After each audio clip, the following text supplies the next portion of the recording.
अच्छा, बायो के पोर्शन से स्टार्ट करते हैं। सबसे पहला क्वेश्चन है जो नम्स का पेपर है, इसमें नम्स के बायो के पोर्शन की डिस्कशन कर रहे हैं। पहला क्वेश्चन है, induce fit model of enzyme activity suggest that enzyme can not modify it's active site. ये तो पहला ही गलत हो जाएगा, क्योंकि इंड्यूस फिट मॉडल जो है वो है ही इसी चीज़ के लिए कि एंजाइम जो है वो अपनी चेंज जो शेप है वो चेंज कर सकता है अकॉर्डिंग टू सबस्ट्रेट। ठीक है, तो can not modify it's active site, ये लॉक एंड फिट मॉडल है, तो ये गलत हो जाएगा पहला ऑप्शन। तो ये can bind to single substrate. ठीक है, ये भी गलत हो जाएगा, क्योंकि एक एंजाइम काफ़ी टाइम ऐसा होता है कि एक एंजाइम जो है वो ज़्यादा सबस्ट्रेट के साथ बाइंड कर सकता है। मतलब इंड्यूस फिट मॉडल बनाया इसलिए गया ताकि जो है वो अपनी सबस्ट्रेट के अकॉर्डिंग शेप चेंज कर सके, और एक से ज़्यादा सबस्ट्रेट के साथ एंजाइम जो है वो बाइंड कर सके। You can catalyse the related specific reactions. ठीक है, ये ऑप्शन जो है वो, चार ऑप्शन जो है वो ठीक है, क्योंकि अगर कोई भी इंजाइम है, लाइक अगर एक इंजाइम की अगर हम एग्जांपल लेते हैं हेक्सोकाइनेज। ठीक है, हेक्सोकाइनेज जो है वो एक इंजाइम है। ठीक है, लेकिन अब हेक्सोकाइनेज के साथ सबस्ट्रेट जो है वो कौन सा आ सकता है?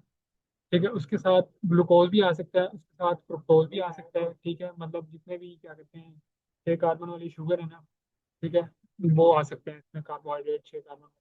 ठीक है, हेक्सोकाइनेज जो है वो एंजाइम है, उसकी जो है वो एक्टिविटी वो ऐसा नहीं है कि वो सिर्फ ग्लूकोज के साथ बाइंड करेगा, बल्कि वो एक से ज़्यादा सबस्ट्रेट के साथ बाइंड कर सकता है, फ्रुक्टोज के साथ बाइंड कर सकता है, ग्लूकोज के साथ बाइंड कर सकता है। तो अब तो क्या हो गया?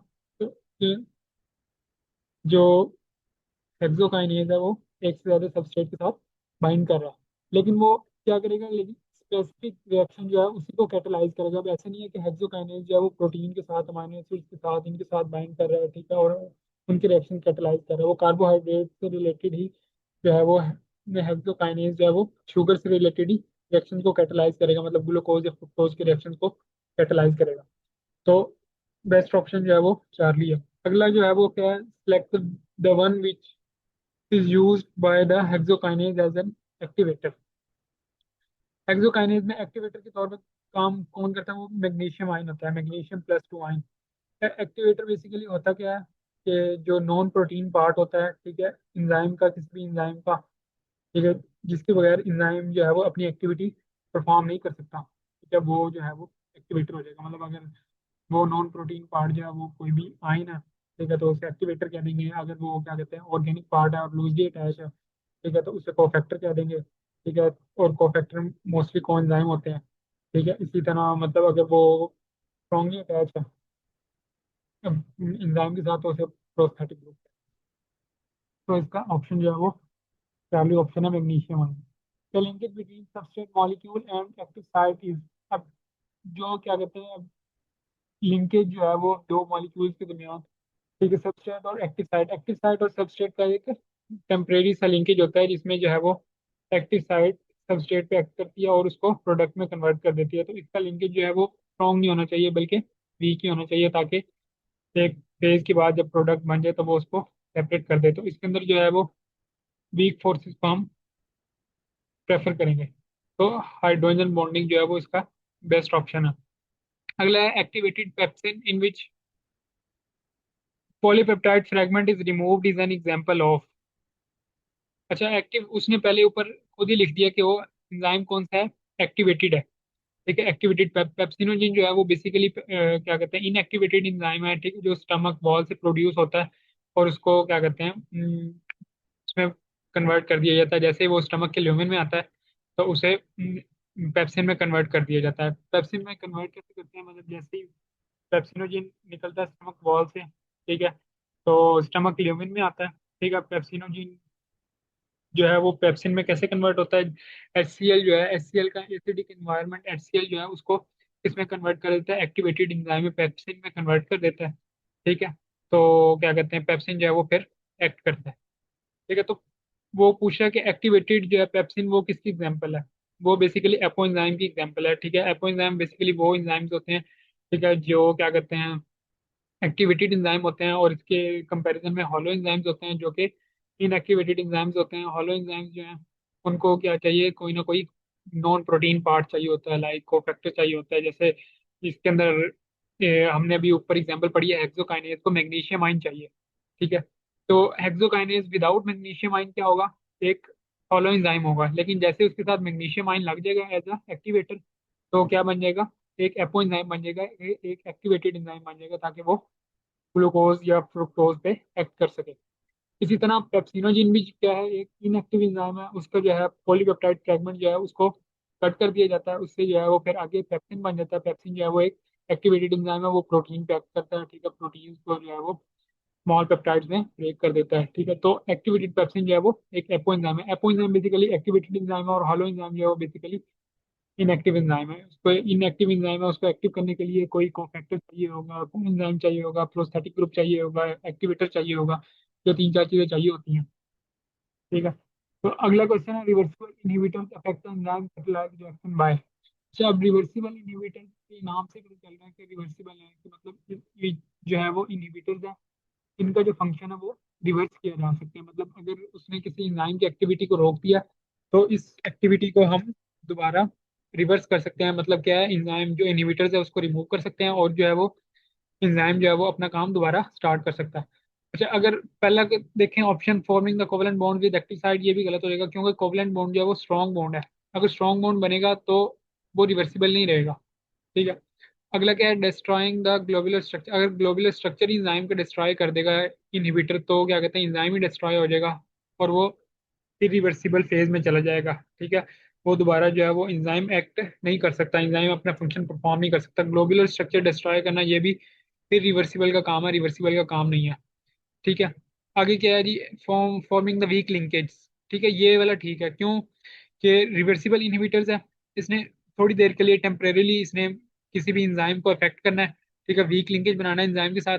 लेकिन जैसे ही क्या कहते हैं, अगर हम इंजाइम की कंसेंट्रेशन बढ़ा देंगे, ठीक है, as compare to inhibitor, inhibitor की कंसेंट्रेशन जो है वो अगर सपोज ज्यादा हो गई है, लेकिन अगर हमने इनहिबिटर का इफेक्ट जो है वो रिवर्स करना है, तो हम क्या करेंगे, इंजाइम की कंसेंट्रेशन बढ़ा देंगे। ठीक है, तो इससे क्या होगा, जो क्या कहते हैं इंजाइम का लिंकेज है रिवर्सिबल इनहिबिटर्स के साथ, वो क्या होना शुरू हो जाएगा, वो ब्रेक होना शुरू हो जाएगा, और इंजाइम जो है वो अपनी एक्टिवेटेड फॉर्म में वापस चला जाएगा और रिएक्शन को कैटेलाइज करेगा।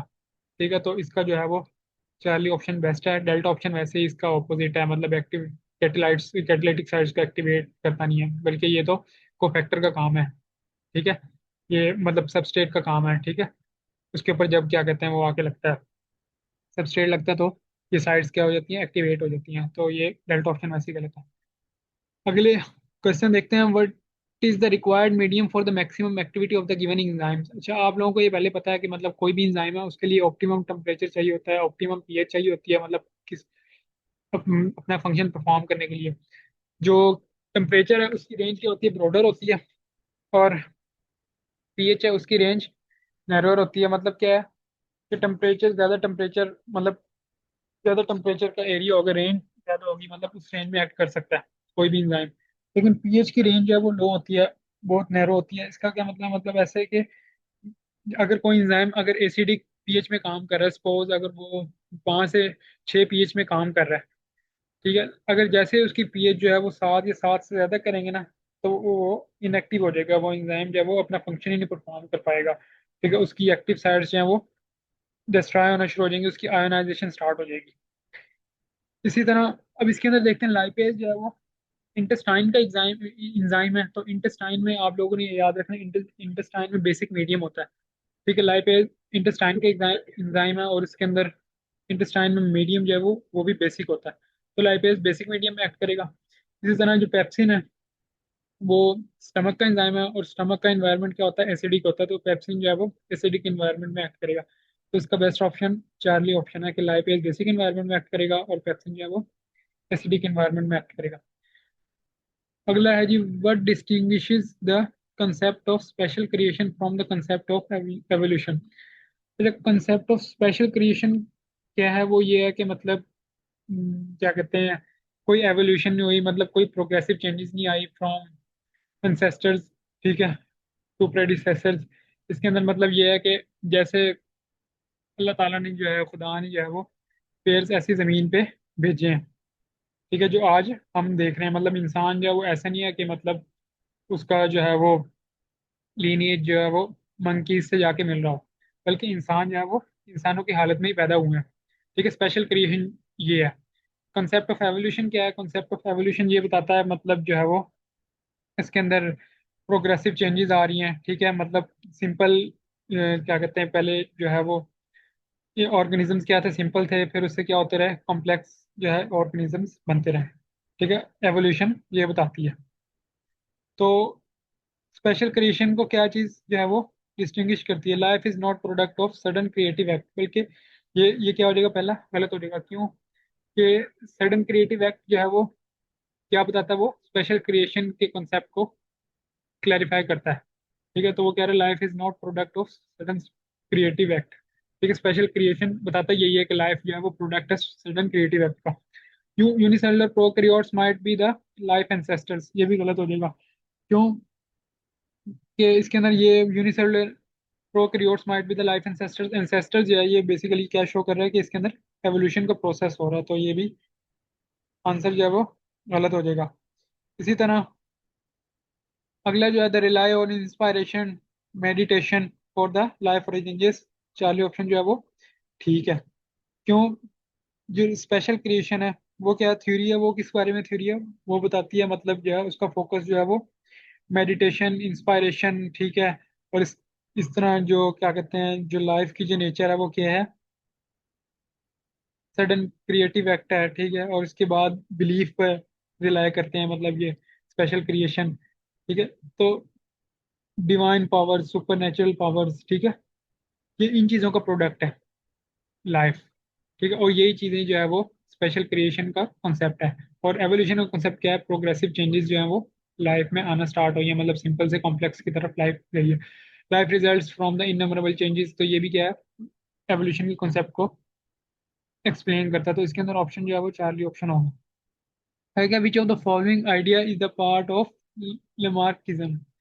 वैसे लेमार्किज्म का यही है कि मतलब उसके अंदर दो उसने बताए थे कि अगर कोई भी जो है वो ऑर्गेनिज्म किसी भी ऑर्गन को ज़्यादा से ज़्यादा यूज़ करता है तो उसका वो ऑर्गन जो है वो बड़ा होता जाएगा, साइज में भी मतलब बड़ा होता जाएगा या लार्ज होता जाएगा। और अगर उसको किसी भी ऑर्गन को यूज़ नहीं करता, ठीक है, तो वो क्या होना शुरू हो जाएगा, रिग्रेस होना शुरू हो जाएगा, उसका साइज जो है वो स्मॉल होना शुरू हो जाएगा। ठीक है, और उसने दूसरा ये बताया था कि इंसान जो है वो, इंसान या फिर कोई भी मतलब एनिमल या फिर कोई भी ऑर्गेनिज्म जो है वो अपनी जो करेक्टरिस्टिक्स हैं वो एक्वायर करता है, और फिर वो आगे जो है वो उसकी अगली नस्ल में जाती है। ठीक है, तो ये जो है इसका कंसेप्ट जो है वो गलत था। क्यों? कि वो गलत ऐसे था कि मतलब अगर कोई भी चीज़ एक्वायर की है, ठीक है, मतलब अगर क्या कहते हैं, आज आज की जो मतलब अगर हमने कोई चीज़ एक्वायर की है, ठीक है, तो एक्वायर की हुई चीज़ जो है वो जीन्स में ट्रांसफर नहीं होती, वो बल्कि आगे ट्रांसफर नहीं होती। मतलब एक्वायर करने का मतलब ये होता है कि वो जेनेटिकली ट्रांसफर नहीं होती। ठीक है, तो ये उसमें फॉल्ट था। तो इसके अंदर क्या है बेसिकली, लमार्किज्म का आइडिया क्या है, use and disuse of organs, basically ये इसके अंदर जो है वो राइट ऑप्शन है कि ऑर्गन को जितना यूज करेंगे उसका वो उतना ही क्या कहते हैं एफिशिएंट होता जाएगा, उसका साइज उतना ही बड़ा होता जाएगा। अगर उसी को डिसयूज करते रहेंगे, ठीक है, तो क्या कहते हैं उसको यूज नहीं करेंगे तो उसका साइज जो है वो श्रिंक होता रहेगा। लाइक इसकी क्या कहते हैं एग्जाम्पल, जैसे अगर आज अगर मसल्स हैं, मसल्स को अगर हम यूज नहीं करेंगे तो मसल्स की एट्रोफी स्टार्ट होना शुरू हो जाती है। ठीक है, मसल का साइज जो है वो स्मॉल होना शुरू हो जाता है, मसल जो है वीक होना स्टार्ट हो जाते हैं। लेकिन जैसे अगर हम जिम वगैरह करते हैं, एक्सरसाइज करते हैं, ठीक है, तो उससे क्या होता है, मसल का साइज बड़ा होना स्टार्ट हो जाता है, जिससे जो है वो मतलब जितना ज़्यादा यूज करेंगे मसल का उतना बड़ा हो जाएगा। तो ये जो है वो बेसिकली ऑर्गन के डिसयूज और यूज के कॉन्सेप्ट को एक्सप्लेन करता है। अगला क्या है, choose the correct pair of homology. Homology जो है वो बेसिकली क्या होती है कि स्ट्रक्चर जो है वो डिफरेंट है, लेकिन फंक्शंस जो है वो क्या होंगे, सेम होंगे।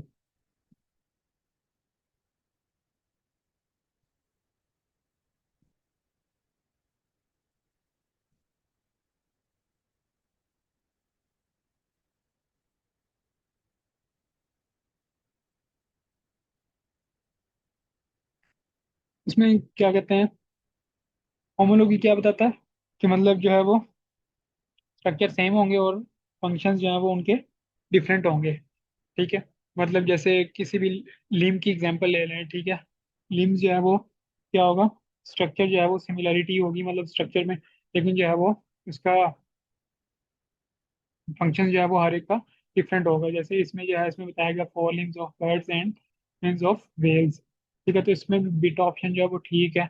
वो कैसे ठीक है कि फोर लिम्स एंड फिन्स, ठीक है, इनका फंक्शन जो है वो डिफरेंट है, लेकिन जो है वो स्ट्रक्चर जो है वो क्या है, सेम है। ठीक है, एज ए लिम्ब के तौर पे काम करते हैं। ये क्या शो करता है, मतलब होमोलॉगी जो है वो किस चीज़ को शो करती है, वो सेम ओरिजिन को शो करती है, लेकिन फंक्शंस क्या होंगे, डिफरेंट होंगे। ठीक है, लेकिन जो है एनालॉगी वो क्या शो करती है, इस फंक्शन जो है वो सिमिलर होंगे, लेकिन जो है वो स्ट्रक्चर जो है वो क्या होंगे, डिफरेंट होंगे। ठीक है, एनालॉगी क्या शो करती है, डिफरेंट ओरिजिन को लेकिन सेम फंक्शन को। तो इसके अंदर जो है बेस्ट ऑप्शन क्या होगा, बीटा ऑप्शन होगा। अच्छा, विच क्रोनोलॉजिकल सीक्वेंस, अगला नेक्स्ट क्वेश्चन है, which chronological sequence is the correct among the classes of the vertebrae as the evidence of evolution. ठीक है, ये बड़ा सिंपल सा एमसीक्यू है कि मतलब जो एनिमल्स हैं उसका जो है क्रोनोलॉजिकल सीक्वेंस क्या है। सबसे पहले जो है वो वाटर से स्टार्ट करते हैं। वाटर, सबसे पहले वाटर में फिशेज आ जाती हैं, फिर उसके बाद एम्फीबियंस आ जाते हैं। एम्फीबियंस जो कि वाटर में भी रहते हैं और पानी जो है वो जमीन पे भी रहते हैं। फिर एम्फीबियंस के बाद रेप्टाइल्स आ जाएंगे, रेप्टाइल्स के बाद जो है वो बर्ड्स आ जाएंगे। ठीक है, तो मोर कॉम्प्लेक्स जो है वो बर्ड्स हैं, बर्ड्स एंड मैमल्स हैं। ठीक है, तो इसके अंदर जो है वो चार्ली ऑप्शन जो है वो ठीक होगा। ये आप लोगों को आता ही होगा, सिंपल सा क्वेश्चन है ये। The reduction of the population carrying specific allele and genotype due to natural disaster की वजह से जो है वो पॉपुलेशन में किसी भी एलील जो है वो कम हो गई है। मतलब नेचुरल डिजास्टर ऐसे है जैसे कहते हैं, मतलब किसी भी एरिया में कोई मतलब लाइक जैसे फ्लड आया है, ठीक है, तो उसने सारे एरिया को जो है वो खत्म कर दिया और वहाँ के जो है वो सारे मतलब कोई स्पेसिफिक अलील था वहाँ पे। ठीक है, वो अलील क्या हो गया, खत्म हो गया, मतलब वो उसी एरिया में था। ठीक है, तो इसे क्या कहेंगे, बोटल नेक इफेक्ट कहेंगे।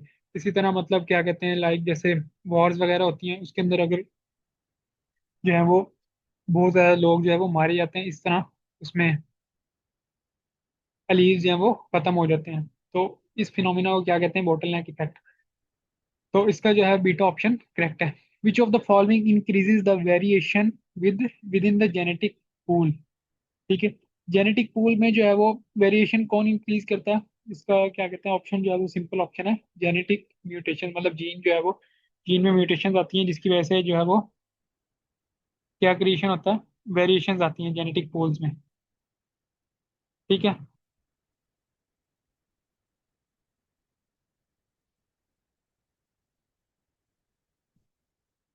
अच्छा, नेचुरल सिलेक्शन जो है वो क्यों नहीं हो सकता। नेचुरल सिलेक्शन जो है वो बेसिकली वो उसके अंदर ऐसा नहीं होता कि मतलब वो वेरिएशंस लेके आए। ठीक है, मतलब वो वेरिएशंस लेके आता है लेकिन एडवांटेज मतलब जो क्या कहते हैं, जो कुदरत ने अच्छा हो, मतलब हमारे लिए अच्छा हो वो वाली क्या कहते हैं चेंजेस लेके आता है। मतलब न्यू चेंजेस जो है वो नहीं लेके आता नेचुरल सिलेक्शन। इसी तरह मतलब जेनेटिक ड्रिफ्ट जो है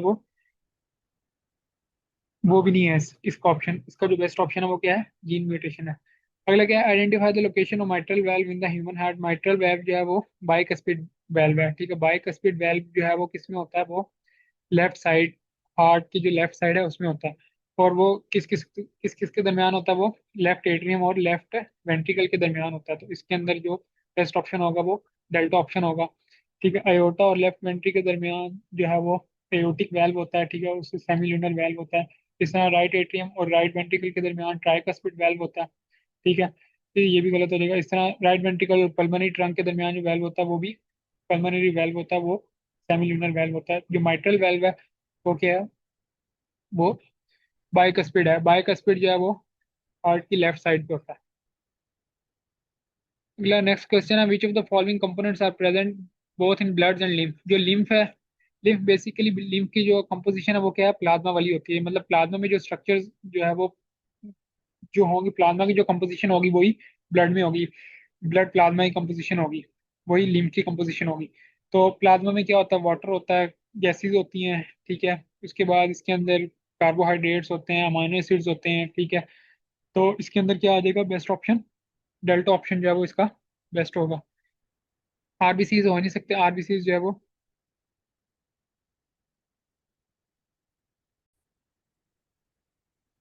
आरबीसीज नहीं हो सकते क्योंकि आरबीसीज जो है वो बेसिकली क्या काम करते हैं, आरबीसीज जो है वो प्लाज्मा का पार्ट नहीं है।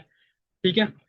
जो वो किसका पार्ट है, वो सेलुलर कंपोनेंट्स का पार्ट है। प्लाज्मा मतलब बेसिकली ब्लड को आप लोगों ने पढ़ा हुआ ही होगा, ब्लड को दो हिस्से में डिवाइड करते हैं, एक सेलुलर कंपोनेंट होता है और एक प्लाज्मा कंपोनेंट होता है। ठीक है।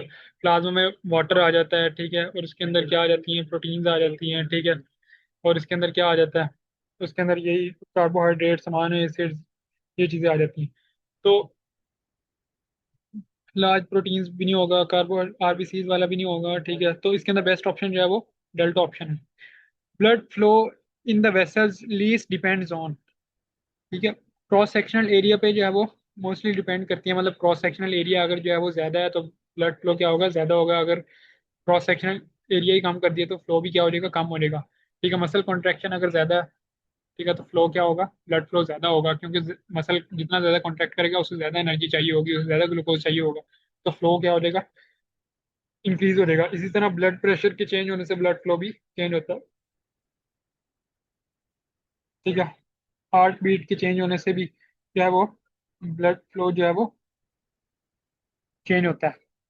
ठीक है। तो इसके अंदर जो है वो बेस्ट ऑप्शन क्या होगा, वो चार्ली ऑप्शन होगा। क्यों? क्योंकि जो मोस्टली जो है वो बाकी डायरेक्टली रिलेट करें, लाइक ब्लड प्रेशर है, ठीक है, ब्लड प्रेशर की अगर ज्यादा होगा तो ब्लड फ्लो क्या होना शुरू हो जाएगा, ज्यादा होना शुरू हो जाएगा। अगर हार्ट बीट ज्यादा हो रही है, ठीक है, तो ब्लड फ्लो जो होना क्या होना शुरू हो जाएगा, ज्यादा होना शुरू हो जाएगा। मतलब बेसिकली स्केलेटल मसल में भी यही होता है कि मतलब अगर किसी को ज्यादा एनर्जी चाहिए तो पहला काम क्या होगा, हार्ट बीट ज्यादा होगी, ठीक है। जो हार्ट जो है वो कॉन्ट्रैक्ट ज्यादा फोर्सफुली कॉन्ट्रैक्ट करेगा, फिर उससे जो है वो स्केलेटल मसल की सप्लाई जो है वो बढ़ेगी। ठीक है। तो चार्ली ऑप्शन जो है वो बेस्ट होगा। मतलब वो इनडायरेक्टली रिलेट तो कर रहा है, लेकिन जो लीस्ट डिपेंडेंट है वो क्या है, स्केलेटल मसल कॉन्ट्रैक्शन। अगला क्या है, T lymphocytes do not directly attack the invading microbes. ठीक है। अब इसके अंदर T lymphocytes natural killer cell T lymphocyte नहीं है, मैक्रोफेजेस भी टी लिम्फोसाइट नहीं है, न्यूट्रोफिल भी टी लिम्फोसाइट, बी लिम्फोसाइट जो है वो क्या कहते हैं। अब इसके अंदर टी लिम्फोसाइट्स की बात की गई है। अब टी लिम्फोसाइट्स जो है वो, अब नेचुरल किलर सेल्स जो है वो उसका एक काम जो है वो टी लिम्फोसाइट्स की तरह होता है। तो इसके अंदर जो है वो ऑप्शन जो है वो टी लिम्फोसाइट का नेचुरल किलर सेल्स ही बचेगा, क्योंकि बी लिम्फोसाइट जो है वो बेसिकली होते ही डिफरेंट है। मतलब बी लिम्फोसाइट को टी लिम्फोसाइट्स नहीं कह सकते हैं, तो इसके अंदर नेचुरल किलर सेल्स कह सकते हैं, क्योंकि नेचुरल किलर सेल्स का जो काम है वो CD8 टी लिम्फोसाइट्स की तरह ही है। ठीक है। तो इसका बेस्ट ऑप्शन जो है वो क्या होगा, टी लिम्फोसाइट्स।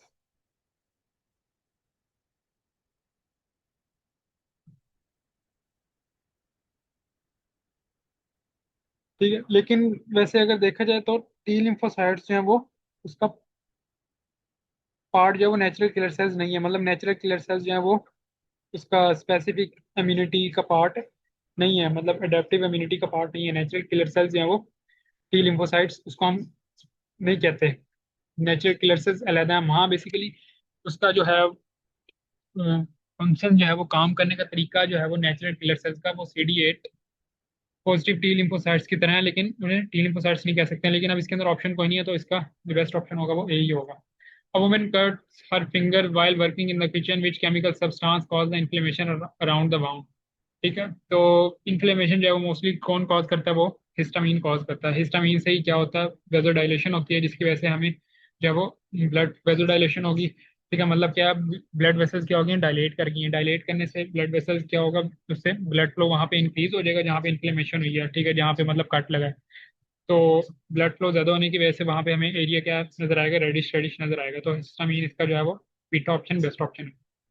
नेक्स्ट MCQ है, choose the mismatched acetyl choline and gastrin. ठीक है। ये भी ठीक है, क्योंकि ये जो है वो एसिटाइल कोलिन जो है वो गेस्टिन की प्रोडक्शन एनहांस कर देता है। मतलब एसिटाइल कोलिन जब रिलीज होता है पैरासिम्पथेटिक नर्वस सिस्टम में, एसिटाइल कोलिन बेसिकली रिलीज होता है। ठीक है। जब वो रिलीज होता है तो उससे क्या होगा, स्टमक में जो है वो गेस्ट्रिन की प्रोडक्शन क्या हो जाती है, एनहांस हो जाती है।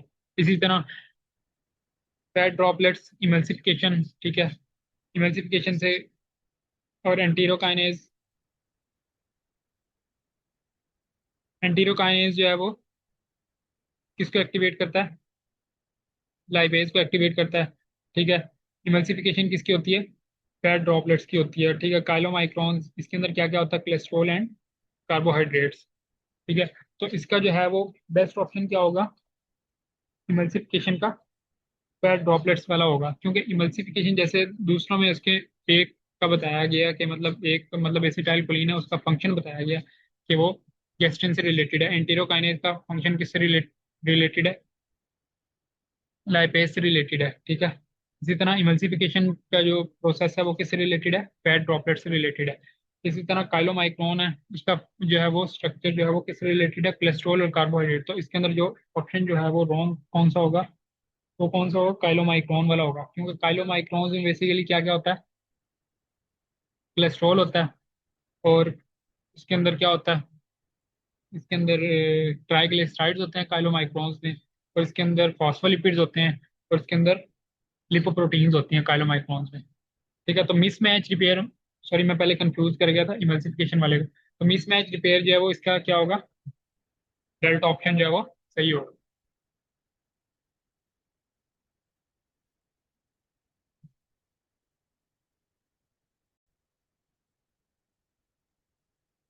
तो इसमें जो मिसमैच रिपेयर होगा वो क्या होगा?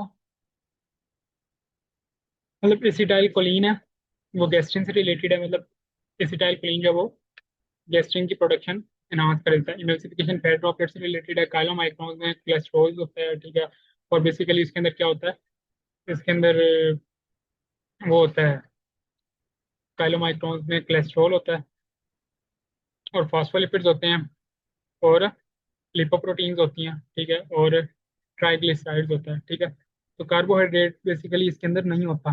ठीक है। तो डेल्टा ऑप्शन भी इसके अंदर ठीक है, लेकिन जो एंटीरोकाइनेज वाला है और लाइपेज वाला है ये भी इसके अंदर मतलब गलत ही है टोटली, क्योंकि एंटीरोकाइनेज जो है वो लाइपेज से रिलेटेड नहीं है। एंटीरोकाइनेज जो है वो ट्रिप्सिनोजिन को ट्रिप्सिन में कन्वर्ट करवा देता है। ठीक है। तो ट्रिप्सिन जो है वो बेसिकली वो उसका प्रोटीन को डाइजेस्ट करता है। ठीक है। तो लाइपेज से रिलेटेड नहीं है। तो इसके अंदर बीटा ऑप्शन भी है वो भी मिसमैच, मतलब इसके अंदर दोनों ऑप्शन ठीक हो सकते हैं, बीटा भी और डेल्टा भी। ठीक है। क्योंकि काइलोमाइक्रोन्स में डायरेक्टली कार्बोहाइड्रेट्स नहीं होते हैं, मतलब कार्बोहाइड्रेट्स को कैरी नहीं करता है वो, इसके अंदर कोलेस्ट्रॉल को कैरी करता है, ट्राइग्लिसराइड्स को कैरी करता है। ठीक है। और फॉस्फोलिपिड्स होते हैं। ठीक है। और लिपोप्रोटीन्स होती हैं इसके अंदर। और एंटीरोकाइनेज जो है वो बेसिकली प्रोटीन एंजाइम को एक्टिवेट करता है। तो इसके अंदर बीटा और डेल्टा ऑप्शन दोनों ठीक हो सकते हैं। अच्छा, विच protein is present in the walls of alveoli? Alveoli की वॉल्स में कौन सी प्रोटीन होती है? वो मायोग्लोबिन जो है वो मसल्स में होती है, हीमोग्लोबिन ब्लड में होती है, मायोसिन जो है वो भी मसल सेल में होती है, तो कोलेजिन जो है वो एल्वुलाई की वॉल में होती है। ठीक है। आगे नेक्स्ट एमसीक्यू है, which which of the following acts as an enzyme activator in the human digestive system? Enzyme activator के तौर पे कौन सा एक्ट करता है? ठीक है। पेप्सिनोजिन जो है वो इनएक्टिव एंजाइम है, ये एक्टिवेटर नहीं है। एंटीरोकाइनेज जो है अभी हमने ऊपर पढ़ा है, एक्टिवेटर है। ठीक है। एक्टिवेटर है, किसको एक्टिवेट करता है? ट्रिप्सिनोजिन को ट्रिप्सिन में एक्टिवेट करता है, लेकिन ऊपर वाला जो है वो एमसीक्यू में गलत था ऑप्शन। तो इस तरह अगला जो है वो क्या है? 105, how would you classify the bacterium having a group of two or more flagella at one pole? ठीक है। तो इसका जो है वो लोफोट्राइकस इसका मतलब सिंपल सा ऑप्शन है। लोफोट्राइकस, ये आप लोगों ने कई दफा पढ़ा होगा लोफोट्राइकस। एल्फा ऑप्शन इसका ठीक है। Which of the following bacteria is use for developing the vaccine against the tuberculosis? तो ट्यूबरक्लोसिस की जो वैक्सीन है उसको उसके अगेंस्ट जो है वो वैक्सीन के लिए हम कौन सा ऑर्गेनिज्म है वो यूज करते हैं? वो माइकोबैक्टीरियम वो भी यूज करते हैं। ठीक है। अगला जो इसका ऑप्शन जो है वो क्या होगा? डेल्टा ऑप्शन जो है वो ठीक होगा। अगला है, if the bacteria can grow in the presence और absence of oxygen it would be an facultative. ये आप लोगों को पता ही है, मतलब एरोबिक जो है वो ऑक्सीजन वाला है। ठीक है। एनारोबिक विदाउट ऑक्सीजन जो है वो एग्जिस्ट करे, फैकल्टेटिव जो ऑक्सीजन में और विदाउट ऑक्सीजन भी एग्जिस्ट करे। तो चार्ली ऑप्शन जो है वो ठीक होगा। अच्छा, which testicular cells in the human male with high testosterone level will start endocrine activity? अच्छा, उसने लिखा है कि ह्यूमन में कौन से टेस्टिकुलर सेल्स हैं कि जो हाई टेस्टोस्टेरोन लेवल जब हो जाए, ठीक है, मतलब जब हाई टेस्टोस्टेरोन लेवल हो तब उसकी एक्टिविटी जो है वो स्टार्ट होती है। ठीक है। तो इसके अंदर जो है बेस्ट ऑप्शन क्या है? बीटा ऑप्शन है, सर्टोली सेल्स। वो ऐसे है कि मतलब लाइक जैसे अगर एल एच आया है, ठीक है, ल्यूटिनाइजिंग हार्मोन आया, उसने क्या है इंटरस्टिशियल लीडिंग सेल्स को एक्टिवेट करवाया और उसने क्या सेक्रेट करना शुरू कर दिया, टेस्टोस्टेरोन सेक्रेट करना शुरू कर दिया। अब टेस्टोस्टेरोन ने क्या करवाया, स्पर्मेटोजेनेसिस एनहांस करवा दिया। मतलब ये वो फेज आ गई है कि जब एक ह्यूमन मेल है जिसके अंदर टेस्टोस्टेरोन लेवल जो है वो हाई है, ठीक है, उसने स्पर्मेटोजेनेसिस जो है वो करवाना शुरू कर दिया। तो अब इस टाइम पे कौन से सेल्स जो है वो एक्टिव होंगे, ठीक है, उनकी एंडोक्राइन एक्टिविटी स्टार्ट हो जाएगी। अब इस टाइम पे जब टेस्टोस्टेरोन जो है वो ज्यादा है और स्पर्मेटोजेनेसिस भी ज्यादा है, ठीक है, तो इस टाइम पे सर्टोली सेल्स जो है वो एक्टिवेट होना शुरू हो जाएंगे। सर्टोली सेल्स क्या सेक्रीट करेंगे, वो इनहिबिन सेक्रीट करना शुरू कर देंगे। इनहिबिन क्या करेगा, वो क्या करेगा, एफएसएच को जाके रोक देगा। एफएसएच को जाके रोकेगा पिट्यूटरी में, तो पिट्यूटरी से एफएसएच रुक जाएगा। तो एफएसएच का क्या काम होता है, वो स्पर्मेटोजेनेसिस को एनहांस करवाता है, ठीक है। तो एफएसएच रुक जाएगा तो स्पर्मेटोजेनेसिस नहीं होगी। इसी तरह मतलब क्या कहते हैं, टेस्टोस्टेरोन भी लो हो जाएगा, ठीक है। तो बेसिकली जब हाई टेस्टोस्टेरोन लेवल हो जाए, स्पर्मेटोजेनेसिस जो है वो ज्यादा होना शुरू हो जाए, ठीक है, तब क्या होना, किसकी एक्टिविटी स्टार्ट हो जाती है, सर्टोली सेल्स की एंडोक्राइन एक्टिविटी स्टार्ट होना शुरू हो जाती है। वो इनहिबिन सेक्रेट करते हैं। इनहिबिन जो है वो फिर जाके किसको इनहिबिट कर देता है, एफएसएच को इनहिबिट कर देता है पिट्यूटरी में, जिससे क्या हो जाता है, स्पर्मेटोजेनेसिस जो है वो स्टॉप हो जाती है। तो इसके अंदर जो बेस्ट ऑप्शन है वो क्या है, सर्टोली सेल्स है। अगर वो इसी तरह क्वेश्चन पूछ लेता है, which testicular cells in the human will start endocrine activity when there is a rise of LH, ठीक है, जब एलएच जो है वो रेज करता है तब कौन से सेल्स की एक्टिविटी स्टार्ट हो जाती है, तब लीडिंग सेल्स की एक्टिविटी स्टार्ट हो जाती है, वो टेस्टोस्टेरोन रिलीज करना स्टार्ट कर देते हैं। अगला क्या है, which layer of uterus is composed of contractile muscles, इसके अंदर मायोमेट्रियम है, ये सिंपल सा आंसर है। अगला, one of the endocrine glands responsible for the failure in ovulation, कौन सा ग्लैंड है जो कि ओव्यूलेशन, मतलब जिस अगर वो डैमेज हो जाए तो ओव्यूलेशन नहीं होगी, ठीक है। तो इसके अंदर पिट्यूटरी ग्लैंड है। मतलब पिट्यूटरी ग्लैंड से बेसिकली एलएच आ रहा होता है, ठीक है, जो ल्यूटिनाइजिंग हार्मोन आ रहा होता है उसी ने क्या कहते हैं करवानी होती है, ओव्यूलेशन करवानी होती है। मतलब जब ओव्यूलेशन का टाइम आता है तो एलएच का सर्ज होता है, ठीक है, मतलब बहुत ज्यादा क्वांटिटी में एलएच जो है वो रिलीज होता है, ठीक है, जिससे जो है वो ओव्यूलेशन होती है। लेकिन अगर पिट्यूटरी ग्लैंड डैमेज हो जाए तो ओव्यूलेशन नहीं होगी। तो अल्फा ऑप्शन जो है वो बेस्ट है। Identify the exact function of ATP hydrolysis during muscle contraction, ठीक है। एटीपी हाइड्रोलिसिस का वो बेसिकली क्या पूछ रहा है, काम क्या पूछ रहा है, काम पूछ रहा है कि जब मसल कॉन्ट्रैक्शन होती है तो हाइड्रोलिसिस, एटीपी हाइड्रोलिसिस का फंक्शन क्या है, ठीक है। तो इसके अंदर चार्ली ऑप्शन जो है वो वैसे ही गलत है। डिस्प्लेसमेंट ऑफ ट्रोपोमायोसिन ये तो होता ही नहीं है। मतलब ये तो तब होता है जब कैल्शियम जो है वो ट्रोपोनिन के साथ जाके बाइंड करता है, जिससे जो है ट्रोपोमायोसिन डिस्प्लेस हो जाता है, ठीक है। Release of calcium ion from sarcoplasmic reticulum, ये भी गलत है, क्योंकि सार्कोप्लाज्मिक रेटिकुलम में कैल्शियम तभी रिलीज होता है जब जो है वो नर्व इम्पल्स मसल्स पे आ जाती है, ठीक है, न्यूरोमस्कुलर जंक्शन पे, तब जो है वो कैल्शियम जो है सार्कोप्लाज्मिक रेटिकुलम से रिलीज होता है। फिर वो ट्रोपोनिन के साथ जाके बाइंड करता है, फिर ट्रोपोनिन जो है वो ट्रोपोमायोसिन को डिस्प्लेस करती है, फिर जो है वो एक्टिन पे, एक्टिन फिलामेंट पे जो है वो एक्टिव साइट ओपन हो जाती है फॉर मायोसिन हेड, ठीक है। तो एटीपी हाइड्रोलिसिस का फंक्शन क्या है, वो क्रॉस ब्रिजेस की फॉर्मेशन है, ठीक है। वो बेसिकली ऐसे होता है कि अब ये देखें इसमें, इस डायग्राम में देखें कि ये देखें कि अगर ये एटीपी आया, ठीक है, ठीक है, एटीपी मतलब जैसे हमारा क्वेश्चन का पार्ट है एटीपी हाइड्रोलिसिस, एटीपी हाइड्रोलाइज हुआ है, ठीक है। एटीपी हाइड्रोलाइसिस होने से क्या हो गया कि जो मायोसिन का हेड है, ठीक है, ये एक्टिन फिलामेंट के साथ बाइंड हो जाएगा, ठीक है। मायोसिन का हेड जो है वो एक्टिन फिलामेंट के साथ बाइंड हो जाएगा, ठीक है। इस तरह फिर इससे जब फॉस्फेट निकलेगा तो एक मसल कॉन्ट्रैक्शन जो है वो होगी, स्टार्ट होगी, जिसे पावर स्ट्रोक कहते हैं, ठीक है। तो ये एक्टिन जो है वो मायोसिन के साथ बाइंड किया हुआ है। लेकिन अब जब हमने मतलब ये इस स्टेट में मसल क्या है, कॉन्ट्रैक्टिव स्टेट में है, लेकिन अगर हमने मसल को जो है वो रिलैक्स स्टेट में लेके आना है, तब हम क्या करेंगे, एडीपी को रिलीज करवा देंगे। एडीपी की बजाय क्या यहाँ पे बाइंड हो जाएगा, एटीपी बाइंड होगा। जैसे ही एटीपी बाइंड होगा तो मायोसिन हेड जो है वो रिलीज हो जाएगा एक्टिन फिलामेंट से। तो बेसिकली इसमें क्या बताना ये चाह रहा हूँ कि मतलब जो जब एटीपी बाइंड होगा तो मायोसिन हेड जो है वो एक्टिन फिलामेंट से क्या हो जाएगा, रिलीज हो जाएगा, सेपरेट हो जाएगा। लेकिन जैसे ही एटीपी की हाइड्रोलिसिस होगी, एडीपी में कन्वर्ट होगा, तो एक्टिन जो है वो इसके साथ बाइंड कर जाएगा, वो मायोसिन हेड के साथ बाइंड कर जाएगा, ठीक है, जब एटीपी हाइड्रोलिसिस होगी मतलब एडीपी होगा, तब क्या होगा, जो है वो बाइंडिंग स्टार्ट हो जाएगी। लेकिन जैसे ही एडीपी को रिमूव करके अगर हम एटीपी लेके आएंगे, तब क्या हो जाएगा, उसकी रिलीजिंग स्टार्ट हो जाएगी, मतलब दोनों जो है वो एक्टिन और मायोसिन सेपरेट हो जाएंगे। तो एटीपी हाइड्रोलिसिस का फंक्शन क्या है, फॉर्मेशन ऑफ क्रॉस ब्रिजेस। तो अल्फा ऑप्शन जो है वो इसका बेस्ट है। Reason behind the slow healing of cartilage, ये तो आप लोगों को पता ही होगा, मतलब ब्लड सप्लाई कार्टिलेज में नहीं होती, जिसकी वजह से जो है वो कार्टिलेज की हीलिंग जो है वो स्लो होती है। क्योंकि हीलिंग प्रोसेस में क्या होता है, हीलिंग प्रोसेस में ब्लड वेसल्स जो है वो ग्रो करती हैं, ठीक है, ब्लड वेसल्स ग्रो करती हैं, उसके बाद ब्लड सेल्स आते हैं, ठीक है, मतलब कार्टिलेजिनस सेल्स आएंगे, लाइक अगर जैसे बोन में अगर जो बोन का फ्रैक्चर हुआ है, तो वहां पे ब्लड जो है वो, ठीक है, एंजियोजेनेसिस, ब्लड वेसल्स बनना स्टार्ट हो जाएगी, जिसके बाद वो बोन के सेल्स आएंगे, ब्लड सेल्स आएंगे, ठीक है, फिब्रोब्लास्ट आएंगे जो कि फाइब्रोसिस करवा देंगे, ठीक है। तो हीलिंग प्रोसेस इसमें क्या होगा, ये चीजें डिले हो जाएंगी, मतलब ये चीजें कम आएंगी, क्यों, इसके अंदर ब्लड सप्लाई नहीं है कार्टिलेज की, इसकी वजह से हीलिंग प्रोसेस डिले हो जाती है।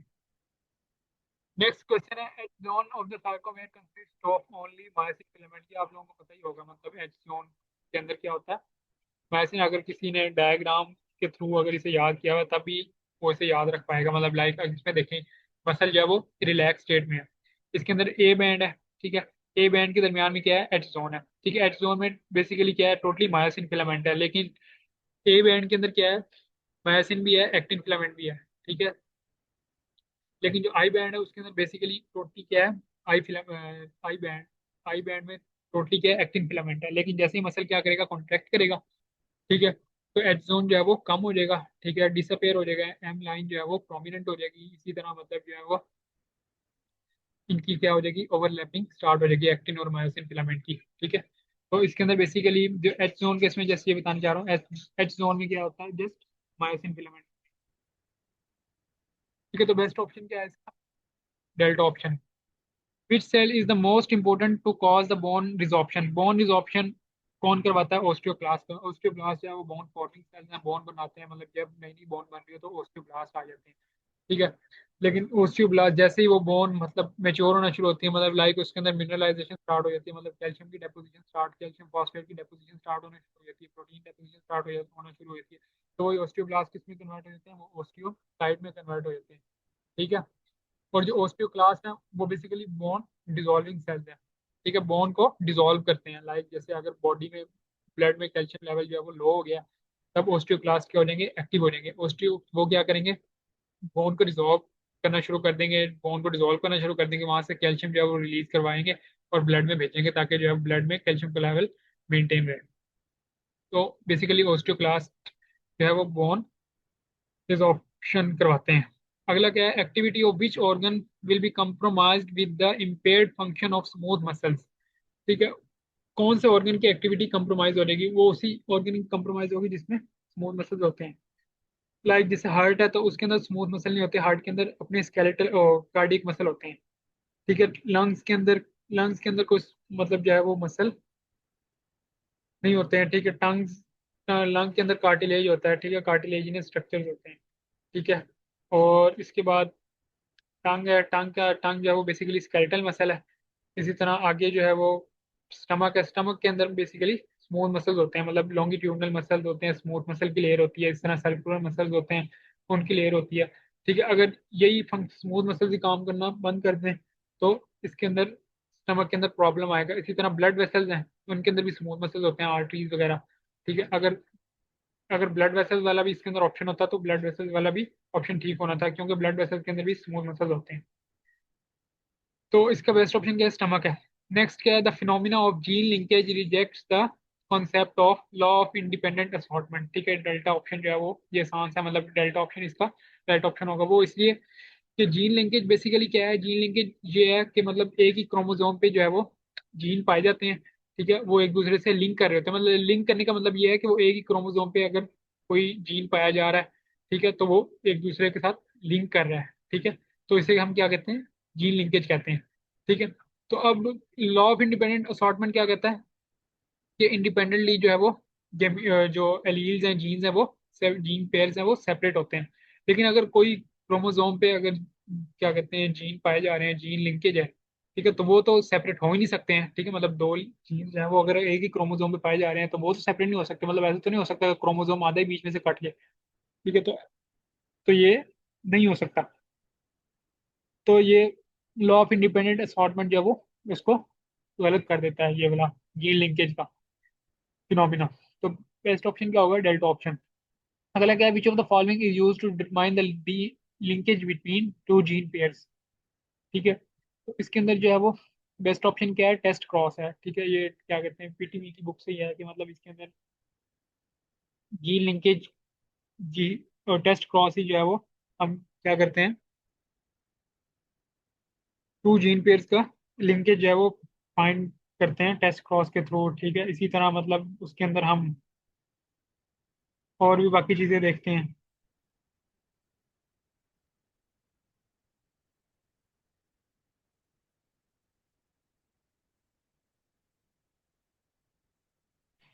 ठीक है,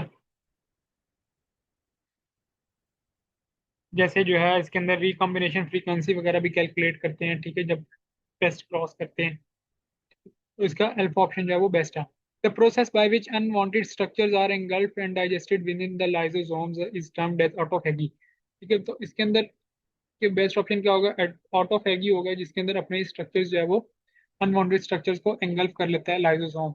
ठीक है, मतलब लाइक जो ओल्ड स्ट्रक्चर्स हैं, ठीक है, मतलब जिनका जो है वो काम नहीं है, ठीक है, सेल्स में, मतलब जिनकी एफिशिएंसी रिड्यूस हो गई है, तो उन सेल्स को क्या, उन स्ट्रक्चर्स को क्या कर लेगा? एंगल्फ कर लेगा लाइसोसोम। तो ऑटोफेगी कहेंगे। ऑटोलाइसिस बेसिकली जो है वो सेल की ब्रेक डाउन है। ठीक है, जो ऑटोफेगी है वो सेल्स के जो कंपोनेंट्स हैं उसकी ईटिंग है बाय लाइसोसोम, लेकिन जो ऑटोलाइसिस है वो सेल की ब्रेक डाउन है। ठीक है, तो इसका बेस्ट ऑप्शन क्या होगा? अल्फा ऑप्शन होगा। Fluidity of the biological membrane is maintained by. Fluidity कौन मेंटेन करता है? फ्लूइडिटी फॉस्फोलिपिड्स मेंटेन करते हैं, क्योंकि फॉस्फोलिपिड के अंदर जो है वो हाइड्रोफोबिक भी पोर्शन है, हाइड्रोफिलिक पोर्शन भी है। ठीक है, और ये मेन स्ट्रक्चर बना रहे होते हैं उसका, मेम्ब्रेन का। तो फ्लूइडिटी जो है वो फॉस्फोलिपिड्स जो है वो मेंटेन रखते हैं। Which of the following independent reproduces in the cell. ठीक है, क्लोरोप्लास्ट जो है, ये क्लोरोप्लास्ट हो गया, माइटोकॉन्ड्रिया हो गया, ये इंडिपेंडेंटली रिप्रोड्यूस करते हैं। ये आप लोगों को पता ही होगा, क्योंकि ये इसके पास अपना डीएनए राइबोसोम्स वगैरह होते हैं, तो ये रिप्रोड्यूस कर लेते हैं। अगला क्या है? Which of the following best statement describes the difference of prokaryote from eukaryotic cell. Membrane bound organelles is present in eukaryote prokaryote. ये तो वैसे ही गलत हो जाएगा, मेम्ब्रेन बाउंड ऑर्गेनेलिस प्रोकैरियोट में नहीं होती। उसके बाद ribosomal subunits are 50s and 30s, ribosomal subunit are 60s and 40s। तो बीटा ऑप्शन जो है वो इसका बेस्ट होगा। डीएनए डबल स्टैंडर्ड, प्रोकैरियोट में डीएनए डबल स्टैंडर्ड नहीं होता। ठीक है, बेसिकली इसके अंदर डीएनए जो है वो बेसिकली डबल स्टैंडर्ड ही होता है। ये ऑप्शन जो है इसमें गलत दिया गया है। ठीक है, मतलब एक जो सर्कुलर होता है डीएनए वो डबल स्टैंडर्ड ही होता है, लेकिन उसके अंदर क्या कहते हैं, जो जो एक सर्कुलर फॉर्म होती है और एक जो है हमारे जैसे हमारा जो डीएनए होता है, ठीक है, कॉम्प्लेक्स स्ट्रक्चर वैसा नहीं होता। ठीक है, मतलब एक जैसे जो क्या कहते हैं, जो तो प्रोकैरियोट का होता है वो लीनियर होता है, सर्कुलर होता है।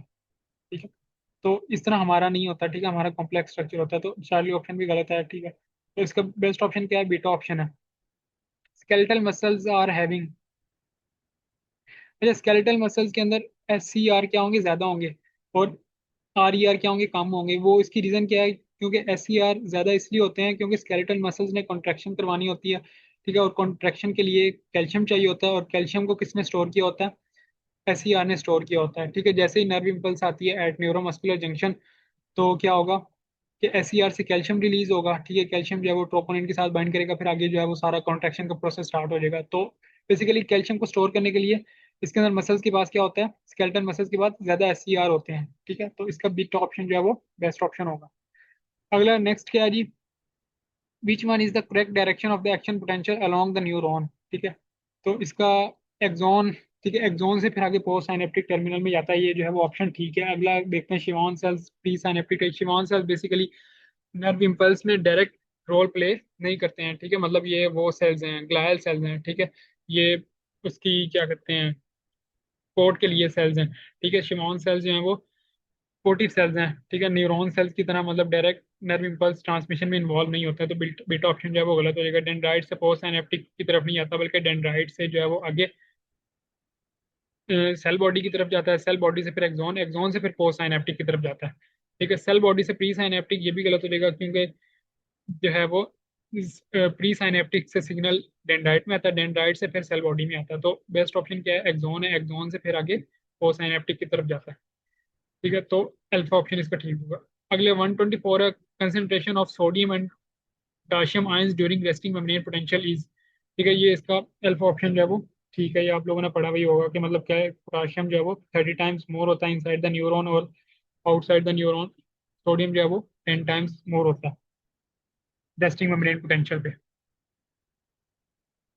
ठीक है, इसके बाद नेक्स्ट क्या, a brief phase in which neuron regains its ionic distribution and polarity is called depolarization. मतलब बेसिकली डीपोलराइजेशन में क्या होता है कि सोडियम आयंस ओपन हो जाते हैं, सोडियम आयंस ओपन होते हैं तो सोडियम रश इन करता है सेल में, इसकी वजह से जो है वो अंदर जो है वो क्या होना शुरू हो जाती है, मेम्ब्रेन जो है अंदर पॉजिटिवली चार्ज होना शुरू हो जाती है और बाहर नेगेटिवली चार्ज। लेकिन जैसे ही मतलब एक स्पेसिफिक पोटेंशियल पे आके सोडियम चैनल जो है voltage gated sodium channel close हो जाते हैं और उस पोटेंशियल ऑन हो जाते हैं। ठीक है, जिससे क्या होता है, पोटाशियम जो है वो आउटसाइड द सेल मूव करता है और अपना जो है वो न्यूरॉन का पोटेंशियल दोबारा रीगेन कर लेता है, दोबारा रेस्टिंग मेम्ब्रेन आरएमपी पे आ जाता है, रेस्टिंग मेम्ब्रेन पोटेंशियल पे आ जाता है। ठीक है, तो उस फेज को हम क्या कहते हैं, रिपोलराइजेशन फेज कहते हैं। तो इसका बेस्ट ऑप्शन क्या होगा, अल्फा ऑप्शन होगा। Parts of brain that comprise the limbic system, thalamus amygdala, thalamus जो है वो लिम्बिक सिस्टम का पार्ट नहीं होता है। ठीक है, तो अल्फा ऑप्शन वैसे गलत हो जाएगा। हाइपोथैलेमस कॉर्पस कॉर्पस कैलोजम भी नहीं पार्ट होता। ठीक है, थैलेमस, तो इसका बेस्ट ऑप्शन जो है वो बीटा ऑप्शन होगा, हाइपोथैलेमस एमिगडाला एंड हिपोकैम्पस। जैसे the ions involve in synaptic transmission of nerve impulse. ठीक है, तो इसके अंदर कैल्शियम, बेसिकली सोडियम और पोटेशियम जो है वो बेसिकली नर्व इम्पल्स में इन्वॉल्व होते हैं। ठीक है, मतलब क्या है कि नर्व इम्पल्स जब आती है, मतलब डीपोलराइजेशन होती है तो सोडियम जो है वो रशिंग करता है, उसके बाद रिपोलराइजेशन में पोटाशियम जो है वो सेल से बाहर मूव करता है ताकि सेल के अंदर नेगेटिविटी मेंटेन की जाए और सेल के बाहर पॉजिटिविटी मेंटेन की जाए। ठीक है, तो ये तो एक्शन पोटेंशियल में इन्वॉल्व होते हैं।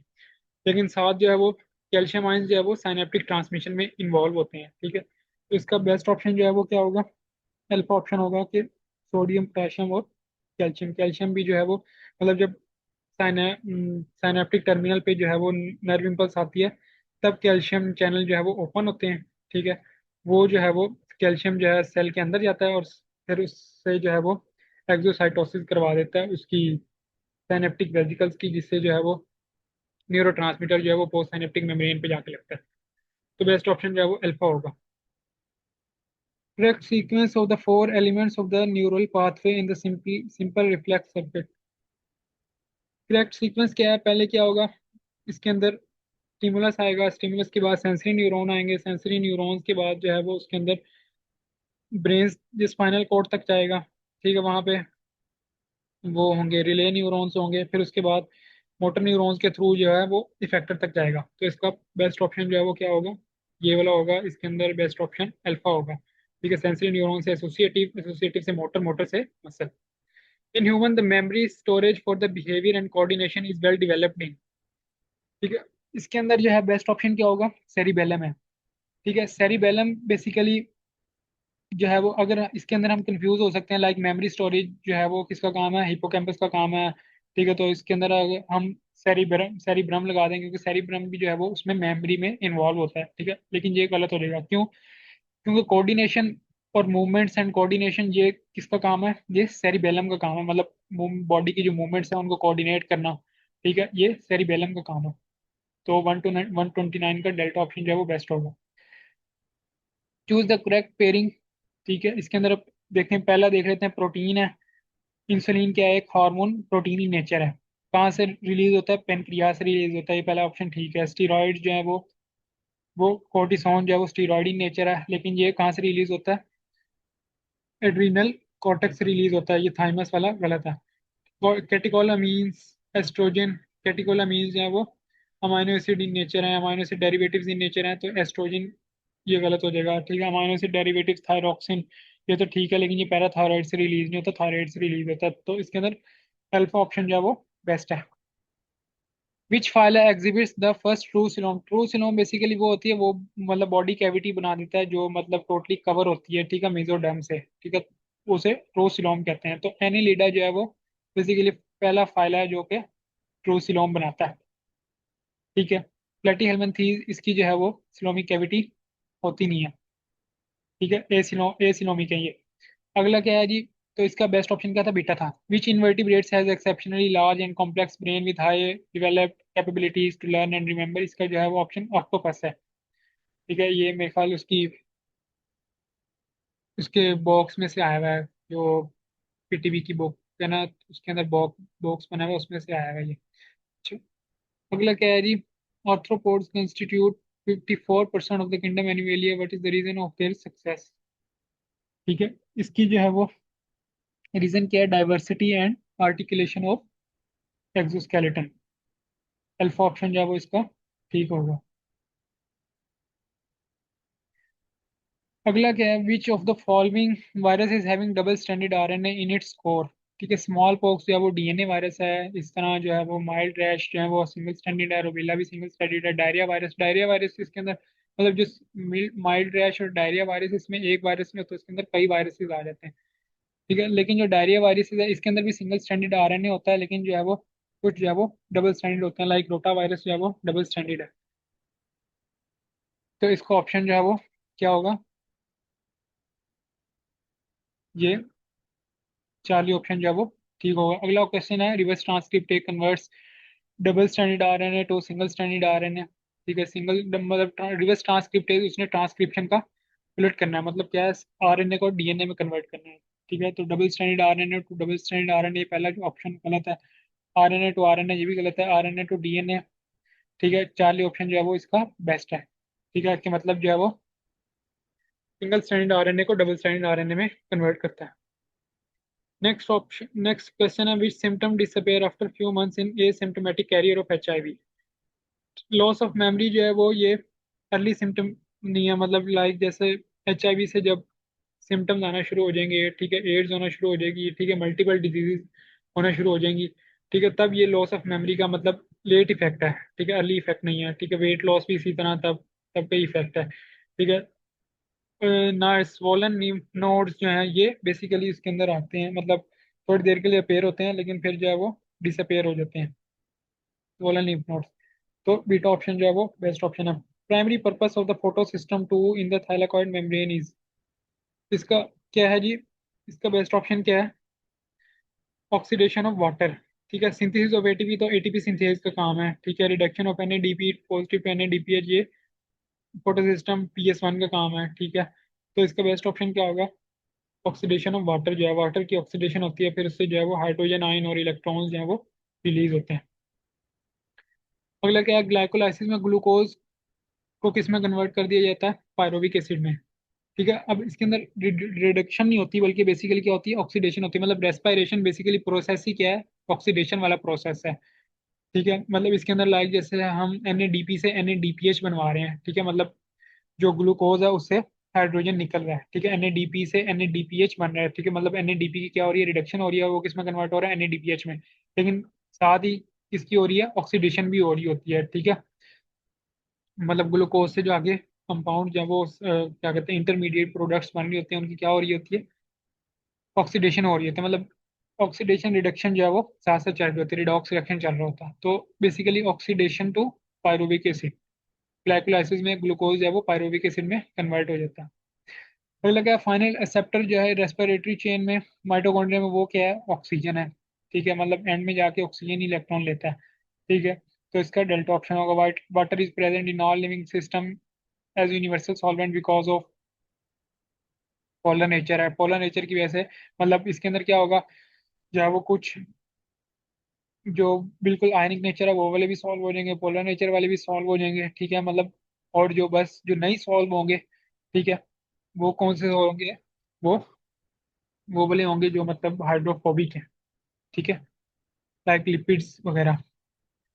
Which of the following sugar are condense to produce sucrose, इसका सिंपल सा ग्लूकोज और फ्रुक्टोज के बनने से क्या बनता है, सुक्रोज बनता है। तो बीटा ऑप्शन जो है इसका करेक्ट है। The integral property of lipid bilayer in the cell membrane is due to, ठीक है, इसका बेस्ट ऑप्शन क्या होगा, अल्फा ऑप्शन होगा। क्यों, जो लिपिड्स जो है वो, जो लिपिड इसके अंदर बेसिकली सेल मेम्ब्रेन में कौन से होते हैं, फॉस्फोलिपिड होते हैं। और फॉस्फोलिपिड का जो स्ट्रक्चर है वो क्या है, वो हाइड्रोफिलिक भी है और हाइड्रोफोबिक भी है। और हाइड्रोफोबिक पोर्शन जो है वो cell membrane towards the cell membrane होता है, मतलब एक दूसरे के एक टेल जो है वो एक दूसरे के आमने सामने होती है, ऑपोजिट होती है। लेकिन जो हेड वाला पोर्शन होता है जो कि हाइड्रोफिलिक पोर्शन है, वो सेल जो है वो सेल की इनसाइड जो है वो एक्वस इन्वायरमेंट को फेस कर रहा होता है, या कि एक्स्ट्रा सेलुलर इन्वायरमेंट में एक्वस इन्वायरमेंट को फेस कर रहा होता है।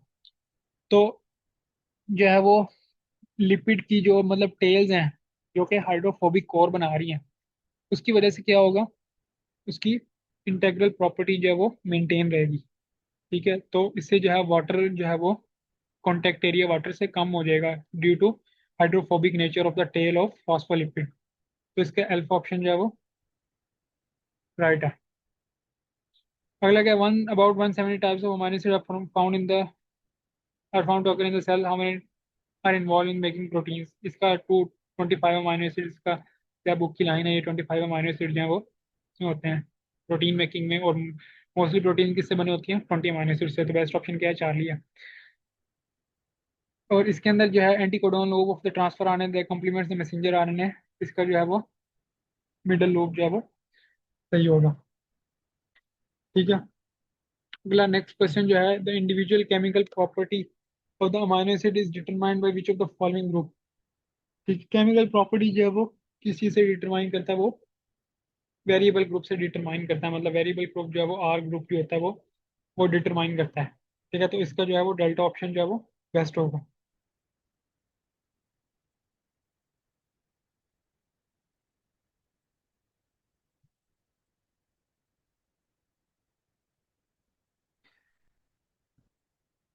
नेक्स्ट क्वेश्चन है जी, the identify the organic compound that combines with the phosphatidic acid to form lecithin, इसका जो है वो कोलिन जो है वो बेस्ट ऑप्शन है। ठीक है, कोलिन जो है वो जब फॉस्फेटिडिक एसिड के साथ मिलेगा तो क्या बना देगा, इसके अंदर वो बना देगा, लेसिथिन बना देगा। ठीक है, तो बेस्ट ऑप्शन जो है वो इसका बीटा है। The biopoly biopolymer that makes the fungal cell wall, ये तो पता ही है, मतलब काइटिन जो है वो फंगल सेल वॉल बनाता है। ठीक है, the main function of Golgi complex, ये भी सिंपल सा है, packing and processing of the cell secretion, protein synthesis, ribosomes का काम है, डिटॉक्सिफिकेशन एस सी आर का काम है। ठीक है, लिपोजेनेसिस ये भी एस सी आर का काम है। ठीक है, पैकिंग एंड प्रोसेसिंग ये किसका काम है, गोल्जी कॉम्प्लेक्स का काम। ये थी डिस्कशन इसकी बायो की।